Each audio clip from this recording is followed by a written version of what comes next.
Lecture 12, The Two Key Elements of Leadership Stories, Part 2. 3. Case, The Rebirth of the Eagle. Earlier, I talked about the two key elements that evoke emotions, which are imagery and proximity. These are also the two key elements of leadership stories. Leadership is about mobilizing people to solve problems and requires evoking emotions rather than appealing to reason. In this process, storytelling is necessary. The purpose of storytelling is not to entertain, so the plot of the story is not important as long as it evokes emotions. Therefore, the two key elements of leadership stories are not the plot but imagery and proximity. Have you heard of the story, The Rebirth of an Eagle? This story is widely circulated in the business world, and many people have heard of it.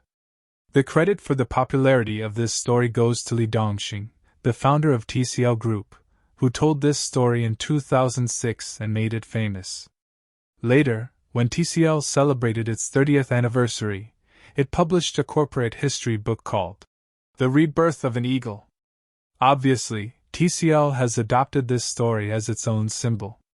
Although the story's spread seems to be effective, it is not a good leadership story. The story is short, less than 2 minutes long. Let me read it to you, and while you listen, think about where the problem lies in this story. I'll give you a hint: you need to use the two key elements of leadership stories that I just mentioned. Okay, here's the story. This is a story about an eagle. The eagle is the longest-lived bird in the world, with a lifespan of up to 70 years. To live that long, it must make a difficult but important decision at the age of 40. At this time, its beak becomes long and curved, almost touching its chest. Its claws begin to age and cannot effectively catch prey.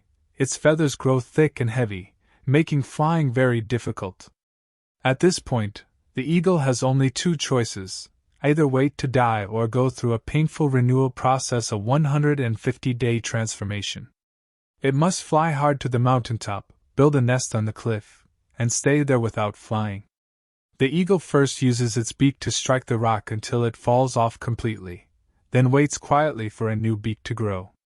The eagle will use the new beak to pluck the aging claws on its feet one by one, and blood will drip. After the new claws grow out, the eagle will use them to pluck the feathers on its body one by one. After 5 months, new feathers grow, and the eagle can fly again and live another 30 years. Okay, that's the story. Now, using the two key elements of leadership stories, think about where the problem lies in The Rebirth of an Eagle. You should have realized that although the story is very vivid, it is about animal behavior, which is far from us and makes it difficult for Li Dongxing's audience, TCL employees, to establish a deep emotional resonance. For animal fables are not good stories. I would like to draw your attention to a new point I am about to make. Previously, I presented the idea that storytelling and reasoning are opposed, but this is not entirely accurate. When Li Dongxing was sharing The Rebirth of the Eagle with TCL employees, he added a sentence at the end. This article about eagles deeply touched me and made me realize the necessity and urgency of TCL's cultural transformation and innovation. Have you noticed the importance of this sentence? It shows that Li Dongxing was actually using this story to reason. What was the reasoning? The necessity and urgency of TCL's cultural transformation and innovation. Previously, I presented the idea that storytelling and reasoning are opposed, but now you can see that they are not completely opposed. Although reasoning does not necessarily involve storytelling, stories often contain reasoning. Stories contain reasoning, so storytelling not only appeals to emotions but also to reason. Moreover, stories hide reasoning within them, allowing you to unconsciously accept the reasoning, which may be more effective than directly reasoning. You should now understand the importance of storytelling because stories contain reasoning, which appeals to both reason and emotion. The Rebirth of the Eagle. Story does indeed appeal to both reason and emotion to some extent.